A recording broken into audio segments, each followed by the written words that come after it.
Aujourd'hui, Auxerre paraît être une ville de Bourgogne bien tranquille. Mais si l'on cherche un peu, on découvre sur les rives de l'Yonne une statue qui évoque un épisode tragique de l'histoire de la ville.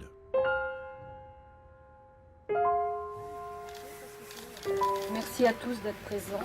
C'est non sans une certaine émotion que je suis là près de vous pour inaugurer une stèle à la mémoire des disparus de l'Yonne. Une stèle commémorative s'est effectivement imposée à nous lorsque nous avons compris que nous ne reverrions plus jamais nos sœurs. Cette stèle, inaugurée en 2005, commémore la disparition dans les années 70 et 80 de plusieurs jeunes femmes de la région, victimes de différents criminels de renom.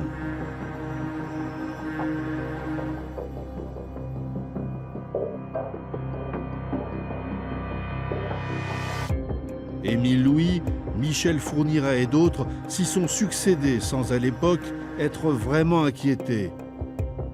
Une vingtaine de jeunes femmes disparaissent ou sont assassinées sans qu'on découvre ce qui leur est arrivé. Ce sont toutes des jeunes filles sans famille, issues de la DAS du département. Une organisation des familles s'est constituée pour essayer de faire toute la lumière sur ces disparitions suspectes. L'avocat de l'organisation, c'est Didier Seban. Beaucoup d'affaires criminelles sont aujourd'hui inexpliquées dans l'Yonne, de meurtres ou de disparitions de jeunes femmes, ce qui avait fait dire au Conseil supérieur de la magistrature qu'il y avait 0,00% d'élucidation des affaires de disparition de jeunes femmes. Parmi ces histoires de femmes disparues, l'affaire Claude Dunant a défrayé la chronique locale, d'autant que tous les mystères qu'elle recèle ne sont pas encore, même aujourd'hui, entièrement levés.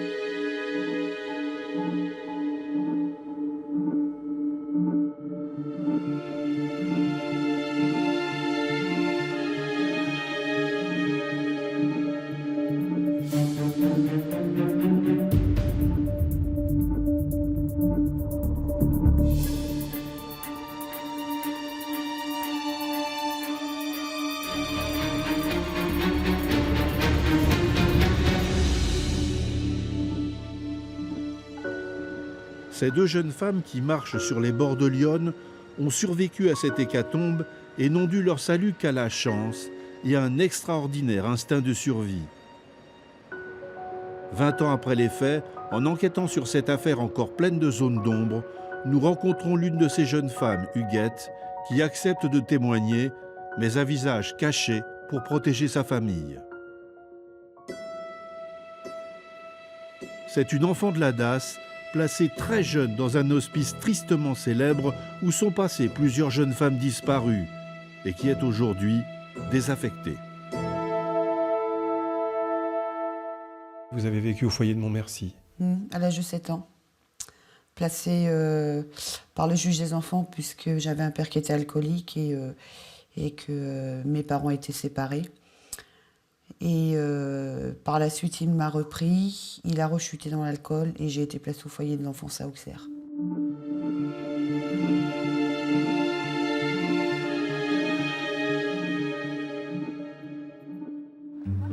En 1983, Huguette doit quitter le foyer. Elle cherche un emploi, elle a 18 ans.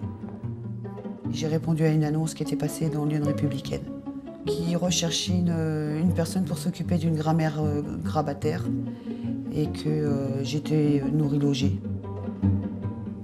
Celui qui fait paraître cette annonce, c'est un certain Claude Dunant. Claude Dunant est un personnage complexe. Il est tour à tour veilleur de nuit et livreur, mais surtout c'est un pianiste de jazz qui a joué dans des clubs parisiens, où il a rencontré des clients faisant plutôt partie de la bourgeoisie fortunée de la capitale. Plus tard, il s'installe dans la région d'Auxerre, mais cette image d'artiste rangé qu'il cultive ne correspond pas à la réalité, et Huguette va en faire la triste expérience. Elle tombe dans un piège qui va faire basculer sa vie. J'ai rencontré Dunant d'abord dans un café, il m'a donné rendez-vous dans un café, puisque moi à l'époque j'étais au foyer de jeunes travailleurs.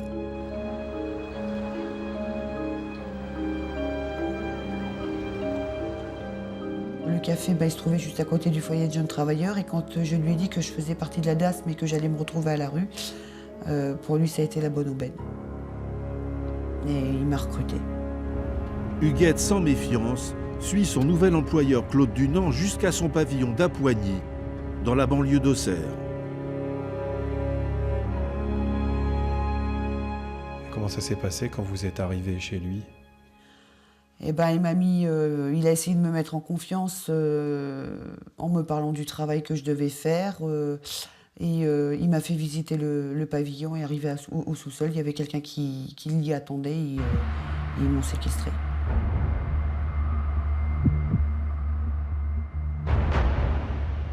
Quelqu'un d'autre? Un homme? Un homme, ouais, qui se faisait passer pour un architecte qui a détourné complètement mon attention en me disant les travaux qu'ils allaient faire dans cette pièce pour que ça se transforme en une chambre à coucher. Et pendant ce temps-là, Dunant m'a mis une cagoule, m'a mis une couverture sur la tête et ils m'ont attaché aussitôt. Huguette est enfermée dans la cave de cette maison pendant plus de 3 mois.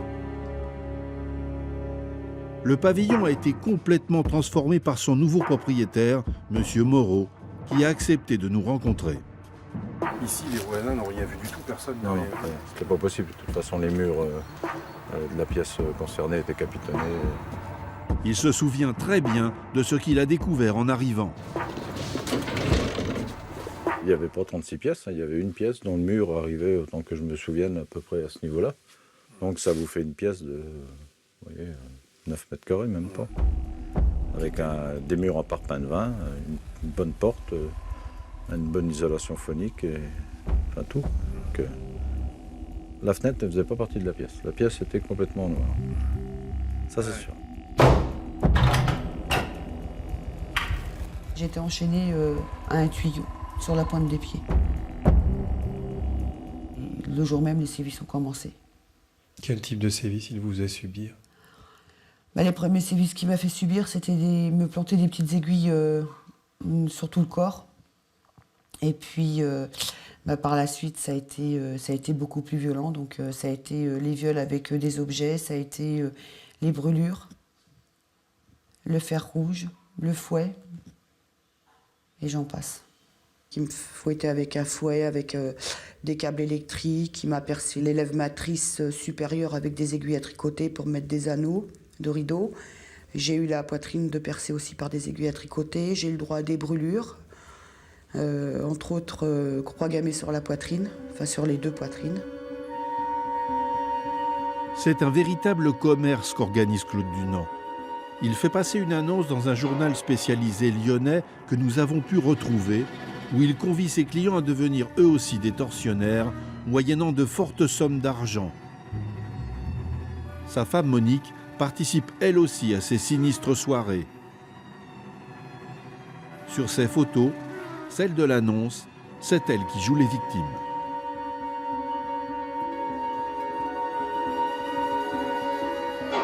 Rousse, 38 ans, poitrine 95, taille 60, fesses 100, esclave total habitué à tout subir pour le plaisir de mes maîtres. Je suis à vous enchaîner sans défense pour 1 heure, 1 jour, 1 mois ou plus. Comment ça se passait? Alors, où venaient les voitures des différents clients? De toute façon, il y a une rue là, qui aboutit à la Nationale. Là, il n'y avait pas de mur, puisque la Nationale est à même pas 100 mètres à vol d'oiseau. Donc ça, c'est l'allée du château de Régène. Bon, c'était facile pour des gens de venir à pied, de se garer, de se faire déposer sur la Nationale, il n'y a aucun problème.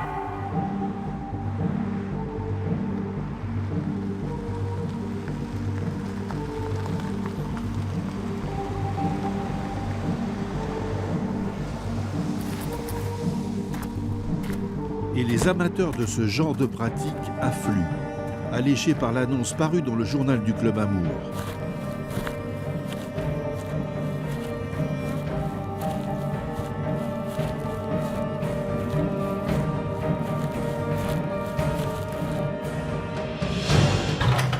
Le tout premier client qui est venu, c'était un Allemand qui s'appelait Helmut. Les premiers sévices que j'ai eus, ça a été à ce qu'ils m'enfoncent des épingles à tête sur tout le corps. Et je devais dormir avec ça. Donc il m'avait fait dormir à même le sol. Et puis Bon, bah moi, je pouvais pas endurer tout ça, donc je m'étais amusée à les retirer et ça avait déclenché une colère monstre. Ce premier client, Helmut, dont Huguette se souvient très bien, ne sera jamais entendu par la justice, ni même identifié. Et ça se passait régulièrement, ça? Tous les jours. Tous les jours. Il le faisait tout seul ou il faisait venir d'autres personnes? Il le faisait tout seul, ou alors il venait se défouler quand il s'engueulait avec sa femme. Donc c'est moi qui prenais, et puis quand il faisait venir ses clients. Combien vous estimez le nombre de clients qui sont venus vous torturer? Minimum 30, quoi. Mais à chaque fois, j'étais cagoulée, et à chaque fois, je les voyais pas, j'entendais pas leur voix. Il m'avait fait apprendre un texte par cœur, où il y avait marqué les tarifs. Brûlure de cigarette, 300 francs. Brûlure au chalumeau, 1500 francs. Passer toute la nuit avec moi pour me torturer, 5000 francs. Oui, c'est sûr qu'il s'est fait du fric sur mon dos, y a pas de problème. Hein. Après m'avoir brûlé la poitrine au tournevis rougi, ça s'est infecté. Et là, il a commencé à paniquer. Il a fait venir un médecin que je n'ai pas vu parce que j'avais la cagoule sur la tête. Par contre, j'ai entendu le médecin dire à Dunant que pour l'instant, je ne servais plus à rien et que Dunant, il avait été complètement cinglé de m'avoir esquinté la poitrine comme ça. Qu'il soit venu en simple consultation ou comme client, ce médecin ne signale rien à la police. Il se suicide quelque temps plus tard. Lui non plus ne viendra jamais témoigner. Pour Claude Dunant, il faut trouver une solution. Huguette ne lui suffit plus, il lui faut piéger une seconde victime. Ironie du sort, c'est par l'ANPE que Dunant fait passer une nouvelle annonce. Michaela, elle aussi sous tutelle de la DAS, va pour son malheur y répondre. Elle accepte de nous parler, mais elle aussi dans l'anonymat. J'ai vu cette annonce en demandant à une hôtesse d'accueil qui était là si c'était quelque chose de sérieux. Cette personne m'a répondu que oui. Et moi, je lui ai fait confiance. J'ai téléphoné. Ils sont venus chez moi. Dunant force Huguette à l'accompagner chez Michaela. Il veut ainsi rassurer sa nouvelle victime et culpabiliser Huguette. Et arrivée chez elle, j'essayais de montrer à Michaela qu'il y avait quelque chose qui allait pas, mais je pouvais pas parler. J'avais un collier étrangleur autour du cou caché par un collier. Et c'est vrai que derrière la robe que j'avais, j'étais tenue en laisse. Et au moindre écart, il tirait sur le collier, quoi. Et c'est vrai que j'essayais par tous les moyens de montrer, d'essayer de dire à Michaela qu'elle allait tomber dans un piège. Et on ne s'est pas compris. Michaela ne comprend pas les signaux d'Huguette et accepte de les accompagner au pavillon d'Apoigny. Il fallait que j'y aille parce que j'avais besoin de travailler, j'avais besoin d'argent et je voulais dépendre de personne. À partir du moment où Michaela a été séquestrée, c'est moi qui lui préparais à manger. Même si elle ne voulait pas manger, je la forçais à manger. C'est moi qui lui faisais la toilette. Bien sûr, je pouvais pas... c'est vrai que j'ai engueulé Dunant en disant qu'il allait la tuer parce qu'elle était maigre et qu'elle ne pouvait pas subir tout ce que moi j'avais subi. Et vous étiez séquestrés dans la même pièce? Ouais. Michaela, il l'avait attachée sur une échelle, tenue sur un tréteau, de chaque côté. Et moi, j'étais attachée sur la croix de Saint-André. J'ai été violée, j'ai été battue et battue et battue. Et des sévices où moi-même, j'arrive même pas à le dire parce que je peux pas. Apparemment, je suis restée que 3 semaines. Mais peu importe le temps qu'on reste. Les sévices, ils sont là. Et puis ils sont dans notre corps, ils sont dans notre tête, et puis on ne dort pas. C'est des trucs qui me reviennent sans arrêt, même encore aujourd'hui.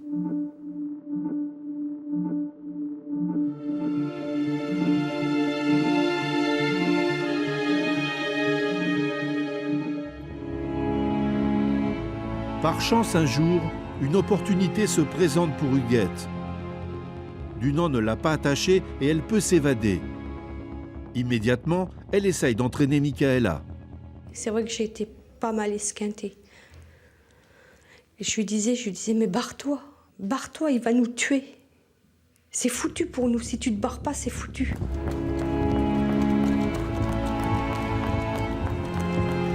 Huguette sait qu'elle a ce jour-là une chance qu'elle ne retrouvera jamais. 3 mois enfermés dans le noir, c'est déstabilisant. On ne sait plus où se trouve Auxerre, où se trouve le sens inverse, où se trouve la police et tout. Et c'est vrai que j'ai atterri chez ma mère et c'est mon médecin traitant qui a fait appel au procureur de la République. Huguette est confiée à l'hôpital psychiatrique d'Auxerre et fait incompréhensible, entre le moment où le procureur est prévenu et l'intervention de la police, il va s'écouler 3 jours. Le procureur semble ne pas faire confiance à la police ni à la gendarmerie locale, car c'est le commissaire Vialat du SRPJ de Versailles qui est chargé de l'intervention. Et moi, quand je les ai vus arriver, je croyais que c'était des gens qui venaient m'acheter. La police libère enfin Michaela et arrête le couple Dunant. À Auxerre, un informateur ayant participé à l'enquête a accepté de nous parler, mais bien sûr, de manière anonyme. Il a rencontré Vialat quelques mois avant sa mort et le policier n'avait jamais oublié l'affaire Dunant. Il était commissaire à l'époque où l'affaire Dunant éclatait. C'était le premier à intervenir au pavillon des Dunant. Et ce qui avait frappé ce policier, c'est que, en fait, l'information ne s'était pas cantonnée à l'hôtel de police, mais d'autres gens le savaient, puisqu'il a trouvé sur place un journaliste local de Lyon Républicaine qui était présent sur les lieux. C'était quand même pour le moins surprenant. L'ancien substitut du procureur d'Auxerre, Daniel Stilinovic, nous le confirme. L'intervention de la police chez les Dunant a été, pour ainsi dire, annoncée. L'affaire a été sabotée, et là je maintiens sabotée, dans le temps de la découverte, le lendemain, le surlendemain ou plus tard. Il y a une fuite au ministère de l'Intérieur, au service de presse, qui fait que c'était le lendemain sur toutes les ondes, les radios, dans les quotidiens, les hebdomadaires, à la télé, partout, l'affaire était révélée. Il n'y a pas meilleur moyen pour prévenir les clients de ne pas se pointer que d'utiliser encore les médias, quoi. Bon, alors ça s'appelle un sabotage, oui, bien sûr. C'est un sabotage.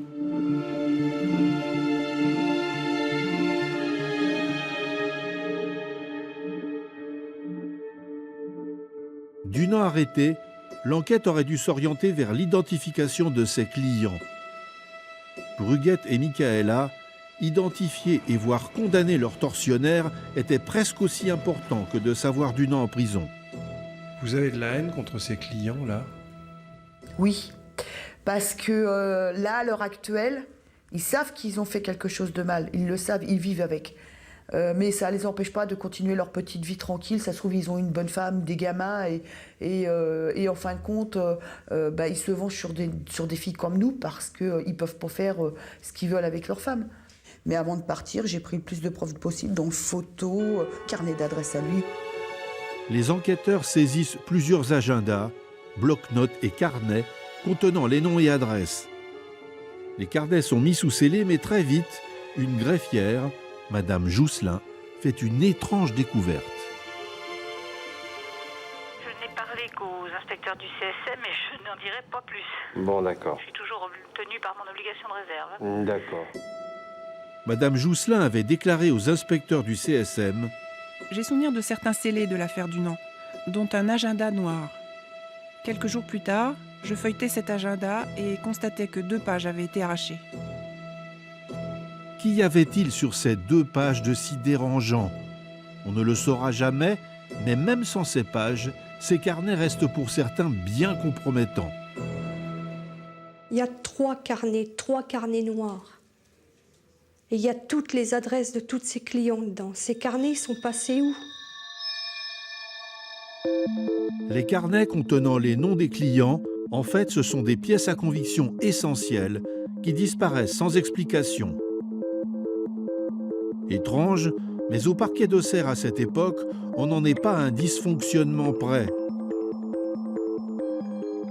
Ce n'est que 16 ans plus tard, en 2002, que Marie-Lise Lebranchu, alors ministre de la Justice, découvre les faits à la lecture d'une enquête qu'elle a commandée au Conseil supérieur de la magistrature. Lors de l'inspection conduite en novembre 2001 à Auxerre par le procureur général de Paris, il a été révélé que des scellés de l'affaire Dunant avaient été détruits. L'enquête du CSM a donc pu le constater. Ces carnets ont bel et bien disparu. Quand on dit les scellés de telle affaire ont été cassés, on a perdu tel document, attendez, là, il y a un vrai dysfonctionnement, mais c'est très grave, c'est pas anodin, moi je trouve ça très grave.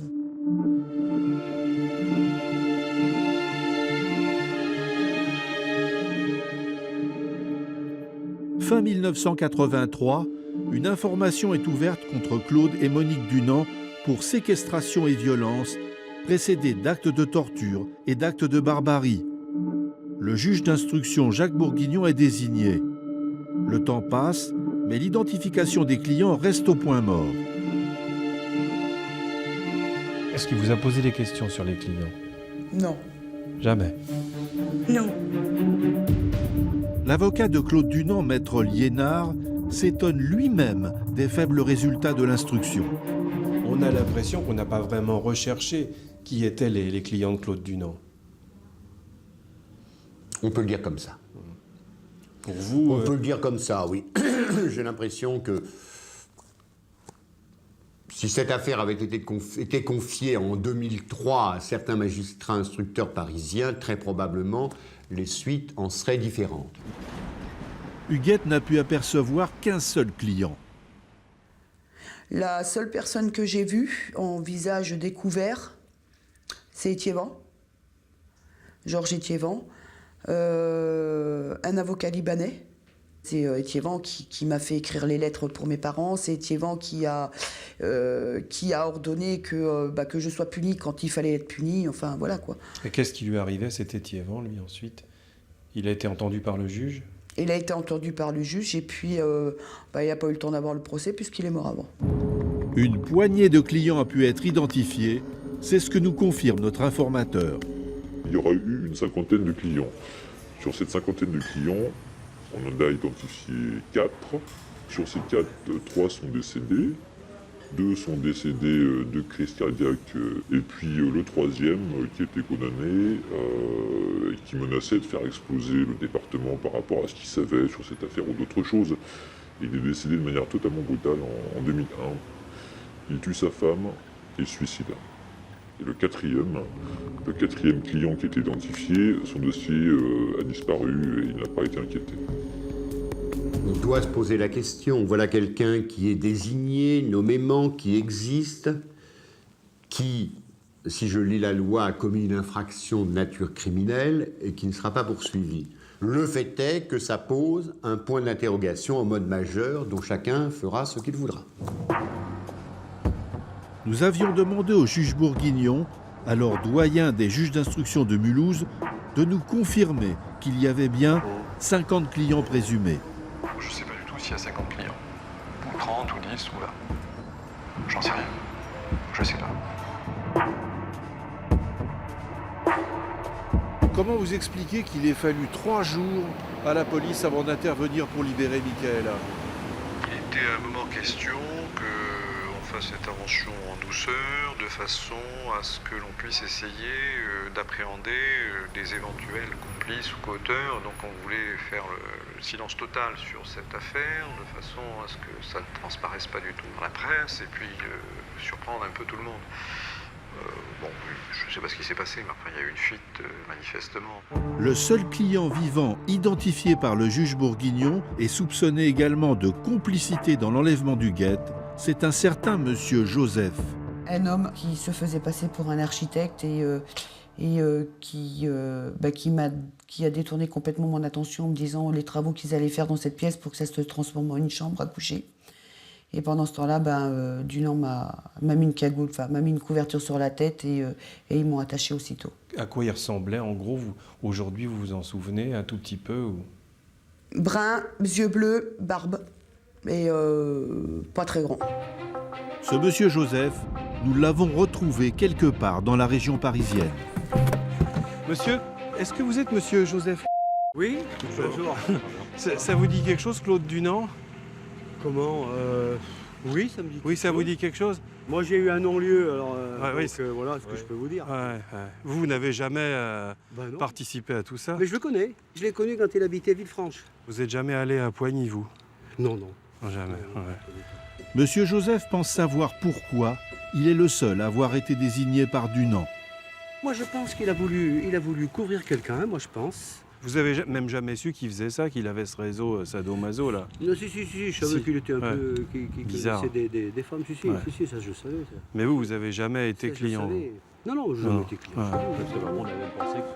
Contrairement à ce qu'il dit, Monsieur Joseph a reconnu pendant l'instruction avoir rencontré Claude Dunant par le Club Amour et connaître au moins un autre client. Nous décidons de montrer ces images à Huguette. J'aurais bien aimé rencontrer une amie, mais pas dans ces conditions un peu... Oui, puis pas pour faire, parce que là, il est bizarre. Il est torturé, là. Oui, il paraît qu'il est ça. De toute façon, vous, ça vous intéressait pas du tout, ce genre de truc? Si, moi j'étais intéressé, j'étais curieux. J'étais curieux, je dirais intellectuellement curieux. Qu'est-ce qui vous fascinait là-dedans? Qu'est-ce qui vous intéressait? J'arrivais pas à comprendre qu'on puisse avoir du plaisir dans la douleur. Moi, ça me semblait tout à fait incompréhensible. Il y a quelque chose qui me chagrine. Oui. Il y a de quoi réagir. Mais il y a des mimiques au niveau des yeux du front qui trompent pas, quoi. Mais bon, pareil, je suis pas physionomiste, donc je dirais pas c'est lui à 100%. Bien sûr. Ah, le profil, là, je viens de voir un profil là, avec une lumière beaucoup plus claire, là, ouais. Ça lui ressemble, hein. Il y a des airs. Mais c'est vrai qu'à l'époque... je sortais de l'hôpital psychiatrique d'Auxerre, on m'avait foutu sous antidépresseur, il y avait l'influence de Dunant, il y avait... Et quand on a 18 ans, on est complètement paumé. Hein. Je peux lui dire merci, hein, parce que... C'est parce qu'elle vous a pas reconnu que vous avez pu partir. Elle m'a complètement innocenté. Hein. Elle m'a dit non, c'était pas du tout lui, il était plus grand, il avait les yeux marrons, ça correspondait pas du tout. Hein. Non, là, c'est trop, là. Quand il dit que j'ai dit au juge qu'il avait les yeux marrons, qu'il était très grand, alors que j'ai dit qu'il avait les yeux bleus, qu'il était petit. Monsieur Joseph est mis en examen, mais le juge estime que le doute lui profite et son dossier est classé très rapidement. Pourtant, il avait été reconnu par Dunant et sa femme. Qu'est-ce qui explique le fait que Claude Dunant, lui, n'ait jamais donné le nom d'aucun de ses clients? Peut-être une sorte de déontologie sexuelle. Pourquoi pas? Moi, vous savez, ça n'est pas un des aspects de sa personnalité qui me sera le plus désagréable. Hein. C'est Albert Camus qui disait « Je préfère un bon assassin à un mauvais facteur » et je fais mienne cette réflexion. C'est-à-dire que quand, à un certain moment, on vient vous reprocher un certain nombre de comportements qui vous apparaissent peut-être à vous-même, il y a une certaine noblesse, même si le mot est un peu fort, à ne pas défausser sur d'autres sa propre responsabilité. Voilà. Une explication un peu difficile à accepter pour les victimes. Il disait qu'il avait des gens bien placés. Il me disait, oui, qu'il avait des gens qui étaient très haut placés, qui avaient beaucoup de puissance, et que lui, il était qu'un pauvre instrument dans leurs mains. Le chapitre judiciaire est, semble-t-il, clos. Pourtant, il reste une cinquantaine de clients qui n'ont jamais été inquiétés. Mais Huguette et Michaela ont-elles été les seules victimes?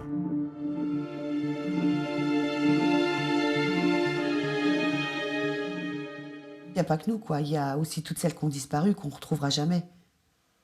Vous avez l'impression qu'il y a eu d'autres victimes avant vous et Huguette? Oui, il me l'avait dit. Il m'avait dit, j'arrive pas à te vendre, t'es trop cher. Il me disait, tu finiras comme les autres. Tu mangeras le pissenlit par la racine.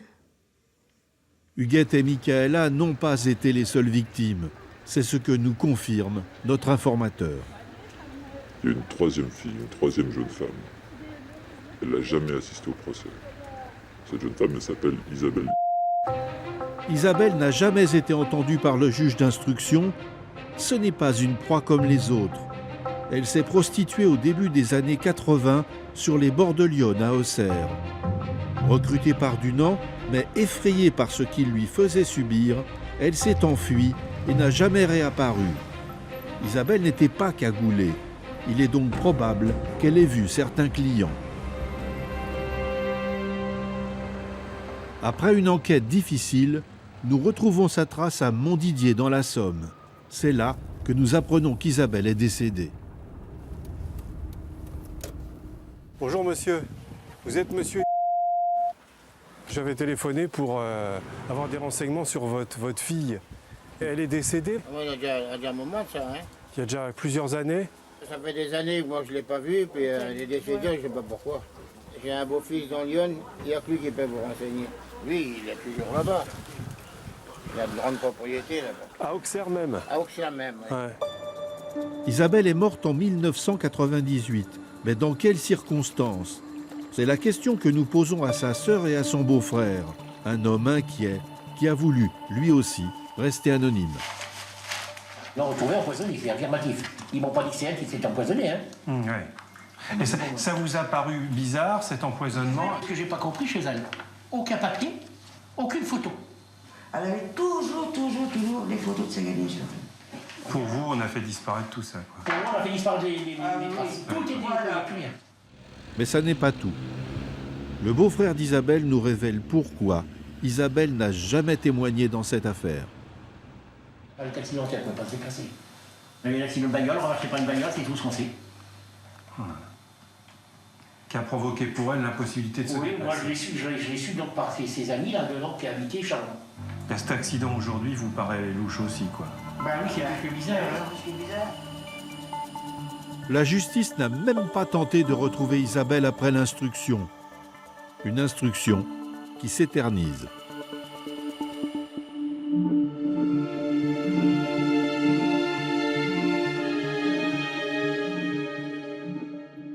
En 1988, Claude Dunant attend son procès en prison depuis déjà 4 ans. C'est alors qu'entre en jeu une curieuse association d'insertion de détenus, la Fraternité Notre-Dame, fondée par un visiteur de prison, un certain Georges Fritsch, et financée par des fonds publics. Elle s'intéresse tout particulièrement aux détenus Dunant. C'est d'ailleurs elle qui reçoit bizarrement de l'argent de Claude Dunant et non l'inverse, comme le prouve cette lettre envoyée par Dunant au Crédit Lyonnais. Veuillez remettre à M. Fritsch les bons anonymes pour transfert à l'association Fraternité Notre-Dame, dont le montant s'élève à 90 000 francs. Dunant finançait-il l'association en échange d'une intervention? En tous les cas, ça marche. Georges Fritsch, se recommandant de Jean-Pierre Soisson, alors ministre du Travail et maire d'Auxerre, intervient auprès de Pierre Arpaillange, ministre de la Justice, pour obtenir de l'argent et la libération de Claude Dunant. Monsieur le ministre, je profite de mes vieilles et excellentes relations avec Jean-Pierre Soisson pour solliciter une subvention de 200 à 220 000 francs. Monsieur Dunant a une conduite exemplaire et pourrait demander une semi-liberté, même dans le cas d'une condamnation à 14-15 ans, ce qui semble être le maximum prévu par la loi, vu les chefs d'inculpation. Nous contactons la préfecture de Lyon pour consulter les statuts de la Fraternité Notre-Dame. Je vous dérange pas de... Non, venez. C'est moi qui vous ai appelé hier pour consulter le dossier sur la Fraternité Notre-Dame. On a questionné le préfet hier soir. Oui. Et bon, il ne souhaite pas, à la mesure où l'association est dissoute. Pourtant, les consultations étant normalement publiques, nous aurions dû pouvoir les consulter. En tout état de cause, la Fraternité Notre-Dame fait tout pour obtenir la libération de Dunant. La lettre à Pierre Arpaillange a-t-elle fait de l'effet? Toujours est-il que dans la foulée, Claude Dunant obtient sa libération provisoire en 1990. Une décision rarissime dans les annales de la justice pour un détenu accusé de violence, précédé de torture et d'actes de barbarie. 3 jours après cette libération, Dunant est contacté par un généreux donateur. C'est ce qu'il explique lui-même dans un interview qu'il accorde au journal Lyon Républicaine. J'ai eu un contact avec une personne qui me proposait une nouvelle identité, un billet d'avion pour le Sénégal et une forte somme d'argent. J'aurais pu m'échapper facilement. Mais Dunant confiant reste en France.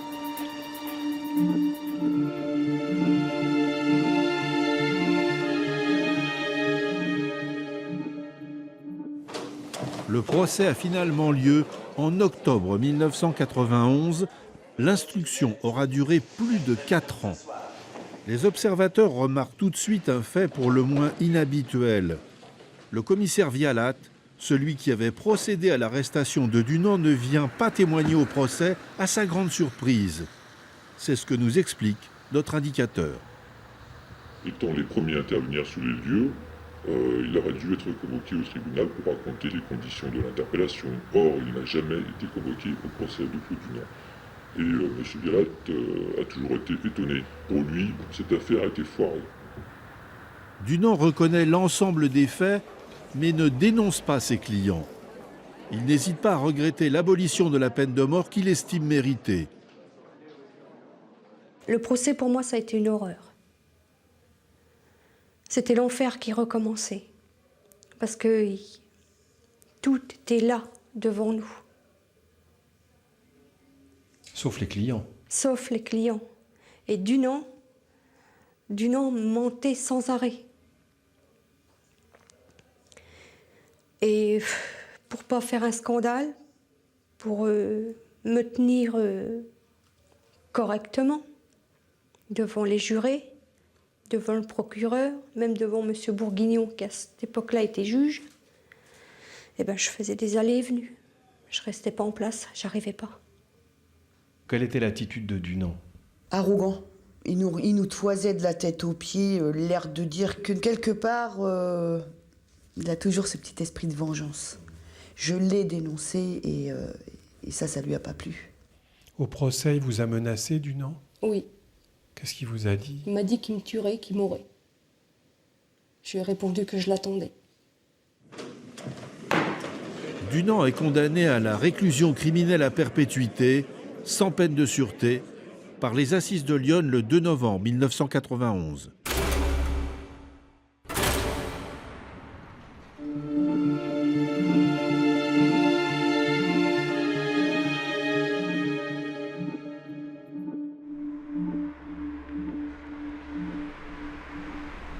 Claude Dunant purge sa peine jusqu'en juin 2001. Il aura accompli au total 15 ans de prison. C'est exceptionnel pour un condamné à perpétuité. Pour les victimes, c'est très dur à accepter. La loi, elle n'est pas juste de ce côté-là. Parce que mettre un homme comme ça en liberté, il peut recommencer à tout moment. Et c'est d'autres filles qui vont encore souffrir. C'est encore une fois une deuxième séquestration, une descente aux enfers, avec des nuits sans sommeil, des nuits à avoir peur pour sa famille. C'est la grosse déprime, c'est envie de repartir, enfin de se suicider parce qu'on n'a pas envie d'entendre parler de cette affaire. Peu de temps après sa sortie de prison, Claude Dunant contacte Gérard Delorme, le rédacteur en chef de Lyon Républicaine à cette époque. Il a demandé l'autorisation au juge d'application des peines parce que sa libération conditionnelle était aussi liée à une loi du silence qui lui avait été demandée. Il a obtenu l'autorisation et bon, moi je l'ai rencontré bien volontiers parce que bon, il a purgé sa peine, on a dit aussi les choses et aujourd'hui je crois que c'est un homme un peu différent qui veut essayer de se réhabiliter. On ne sait pas, on a du mal à mesurer quelle est la part de vrai dans ce qu'il pouvait dire, parce que bon, c'est un acteur aussi, Claude Dunant.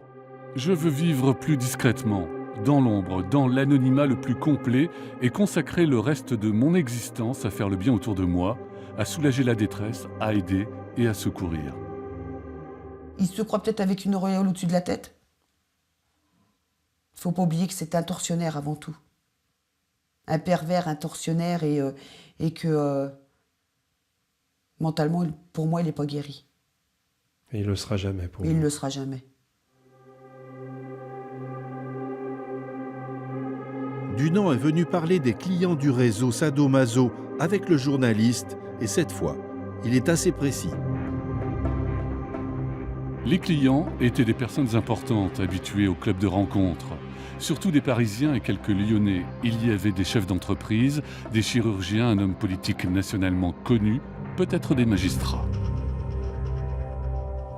Est-ce que vous n'avez pas l'impression que cet article il l'a accordé parce que c'était en fait un peu une menace par rapport à ses clients. Oui, mais de toute manière, Dunant, il est soutenu par quelqu'un. Il faut retrouver par qui. Parce que il a la chance avec lui jusqu'à maintenant. Il a fallu plusieurs rendez-vous pour qu'on obtienne cet entretien en dehors du département de Lyon où il était interdit de séjour, puisqu'il doit vivre dans l'est de la France. Et il a été très prudent, il ne voulait pas de photos effectivement. Et bien entendu, il m'a demandé de ne pas livrer son adresse ni son numéro de téléphone. Après cette interview, Claude Dunant se cache. Personne n'en entend plus parler.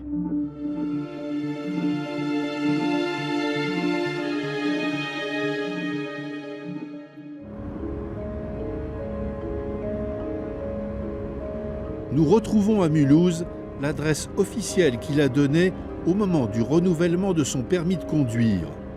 Nous nous y rendons. C'est le siège d'une association, mais son nom figure sur la boîte aux lettres. Pourtant, sur place, personne ne semble le connaître. Il est parti il y a combien de temps de... Moi, ça fait 4 mois que je suis là et je l'ai jamais vu. Ah, jamais vu en fait? Ah bon, parce que j'ai quelqu'un cet après-midi qui me disait qu'il avait vu encore il y a quelques jours, mais... On ne voit pas. Ah oui. Bon, voilà. Le lendemain, lorsque nous tentons une deuxième fois de le rencontrer, son nom a été effacé de la boîte aux lettres.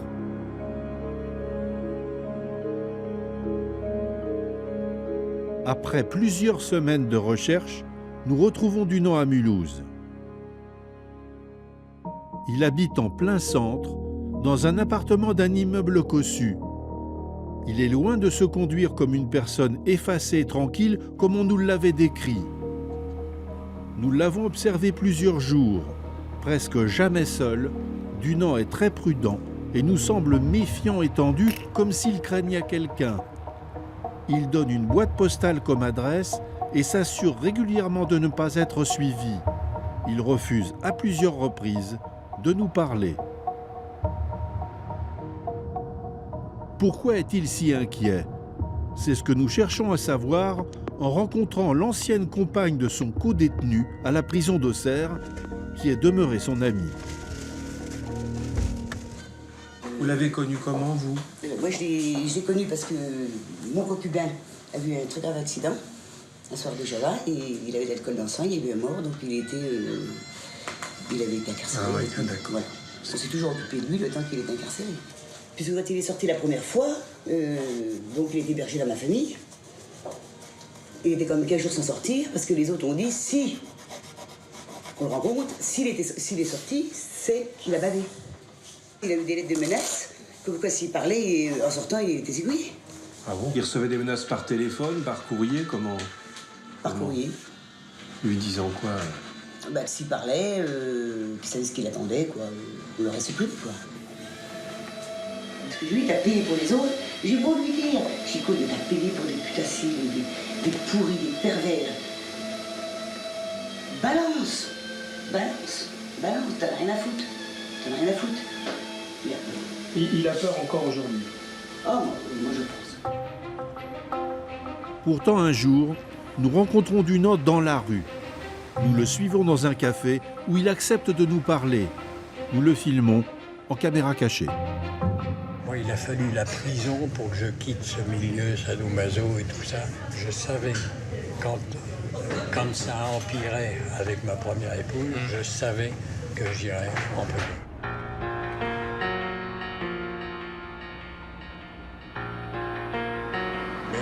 Ma première épouse, elle avait le chic pour faire connaissance d'hommes bien placés. Et puis on a fait connaissance de quelqu'un qui nous a dit « Ta femme, il faut lui faire connaître un autre monde, tu vas voir que là, ça va l'adresser un peu et tout. » Et puis il nous a initiés.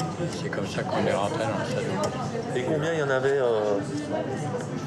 de clients différents à peu près? On va parler d'une trentaine. Vous savez, au tribunal, ils ont dit qu'on aurait dû être une cinquantaine au banc des accusés. Ils étaient à peu près dans les normes. Une cinquantaine de clients qui n'ont jamais été inquiétés.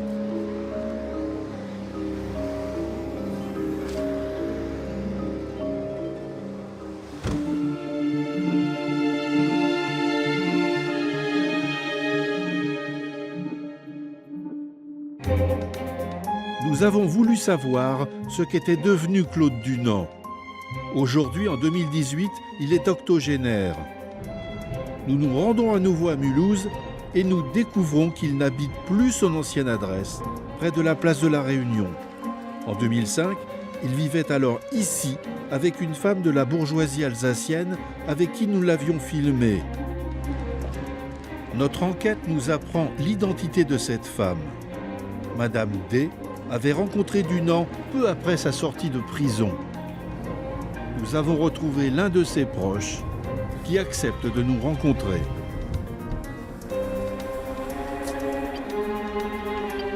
Cet homme était à l'époque le compagnon de la fille de Madame D. Vous savez comment il l'a rencontrée? Je sais qu'il l'a rencontrée très vite.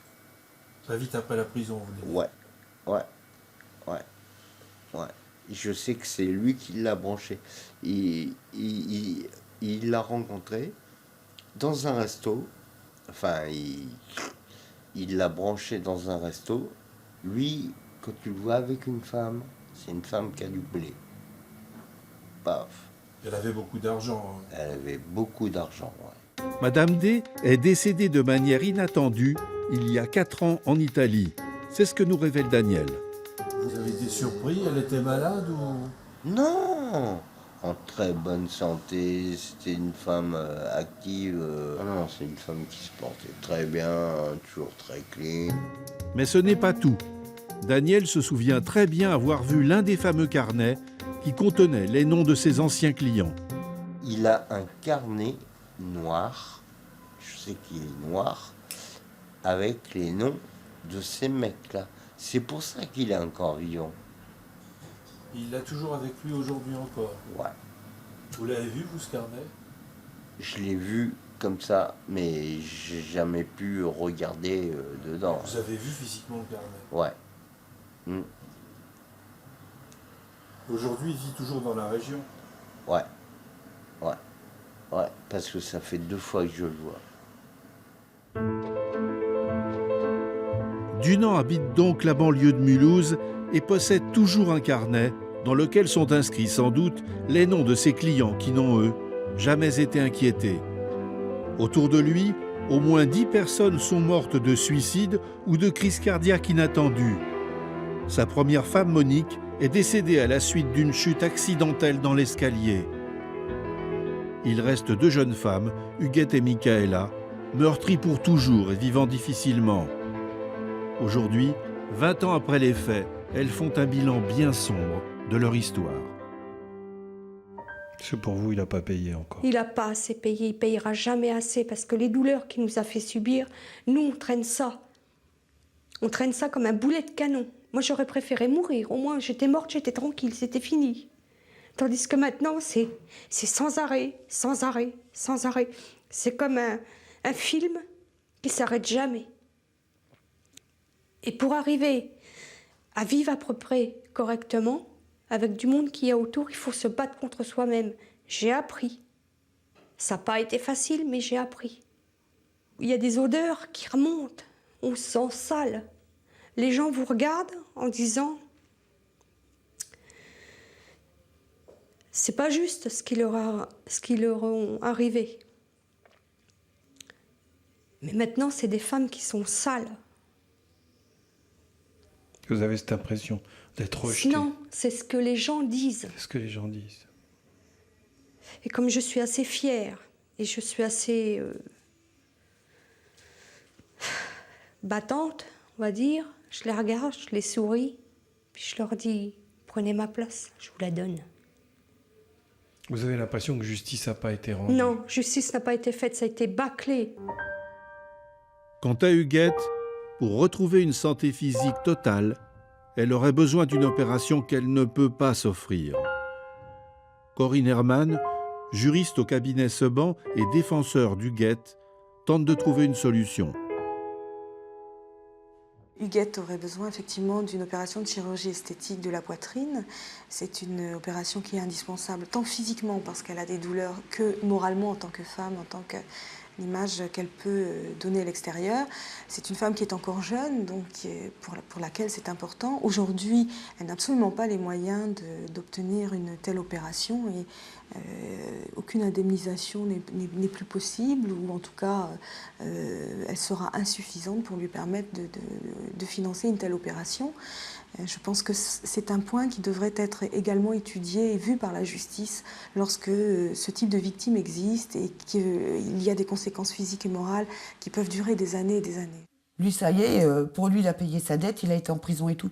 Mais il faut savoir que les cicatrices qui nous restent sur le corps, toutes les douleurs qu'on a encore, aussi bien physiques que psychologiques, eh ben, on les portera jusqu'à la fin de notre mort, nous. Donc, nous, on continue à payer pour lui. Tout le mal qu'il nous a fait. Même 20 ans après, il y a des fois, on a envie de se foutre en l'air. Moi, je sais que par moments, j'ai des états suicidaires. Certes, Dunant a payé sa dette à la société, mais une cinquantaine de clients restent inconnus encore aujourd'hui. Monsieur Joseph vit toujours en région parisienne, où il coule des jours tranquilles. Le juge Jacques Bourguignon a terminé sa carrière à Mulhouse. Il est aujourd'hui en retraite. Huguette et Michaela vivent toujours dans la crainte qu'elles n'ont pas évacué. Pour elles, justice n'a pas été faite.